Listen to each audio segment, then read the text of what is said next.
Elle se souvient encore de ses pas de danse favoris, mais oublie petit à petit le visage de ses proches. Tu te rappelles de tes petits-enfants? Les deux petits jumeaux là. Ouais. À 88 ans, Laurence souffre de la maladie d'Alzheimer, une pathologie avec laquelle sa fille Maude, aidant familiale, a aussi dû apprendre à vivre. Au début, ça faisait très mal et je me disais à chaque fois, heureusement qu'elle a eu le temps d'en profiter. Je ne comprenais pas. Comme on découvre la maladie, on n'est pas encore habitué avec cela. Donc on dit toujours, elle fait exprès, elle fait exprès, elle fait exprès. Et puis petit à petit, on se rend compte que des choses ont disparu. Depuis que Laurence a été diagnostiquée malade en 2012, Maude a dû réorganiser tout son quotidien, car sa mère demande désormais une attention constante. Heureusement, en plus d'une infirmière à domicile quelques heures par jour, elle peut compter sur le soutien d'amis comme Lisette, venue assurer la coiffure ce matin. Amie proche, elle aide Maude dans les petites tâches du quotidien. Plus généralement, c'est toute la petite commune qui est mise à contribution lors des fugues de sa mère. Il m'arrive d'oublier de fermer la porte. Ma maman, elle en profite. Elle en profite et elle part. Et Laurence, quand tu pars, où est-ce que tu vas? Ça dépend. Quand elle part, il y a les policiers. Tout de suite, ces personnes m'appellent pour me dire « Madame Montagnac, votre maman est près de la mairie, votre maman est là, votre maman est là. » Ce qui fait que tout de suite, je vais la chercher, je prends la voiture, je la fais monter de la voiture et puis je fais un tour avec elle.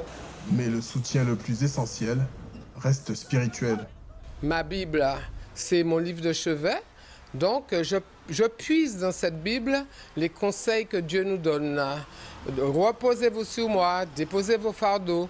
Et c'est pour ça que ma mère n'est pas un fardeau pour moi, parce que quand je me sens fatiguée, quand l'énervement vient, parce que ça aussi, hein, il faut y penser. Hein. Il y a l'énervement, quand vous avez dit 4 fois, 5 fois quelque chose, on sent que, bon, alors je me calme et je demande à Dieu de me donner sa force. Mais sa force, Maude la puise aussi ailleurs. Ici, au siège de France Alzheimer Martinique, ils sont nombreux à venir tous les premiers samedis du mois pour trouver la force de supporter le quotidien lors d'un groupe de parole. Souvent, quand la fatigue et l'usure prennent le pas sur la bonne volonté, les aidants craquent. Oui, ça me fatigue. Oui, on peut comprendre que ça suscite beaucoup d'émotions. Comme cette femme, désarmée face à la douleur d'un père. Une détresse à laquelle répond Marie-Joëlle Bazin depuis 20 ans. Cette psychologue spécialisée dans la question des aidants familiaux juge les groupes de parole indispensables. C'est une prise en charge très lourde et on a besoin d'être aidé.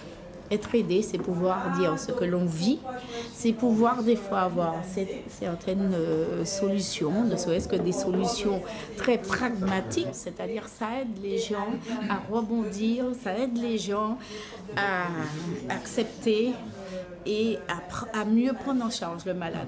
En Martinique, ils sont entre 8 000 et 9 000 à être touchés par la maladie d'Alzheimer. C'est autant d'aidants engagés dans une prise en charge lourde et souvent douloureuse. Réconfortée par son groupe de parole, Maude, elle, peut aller retrouver sa mère avec une énergie nouvelle.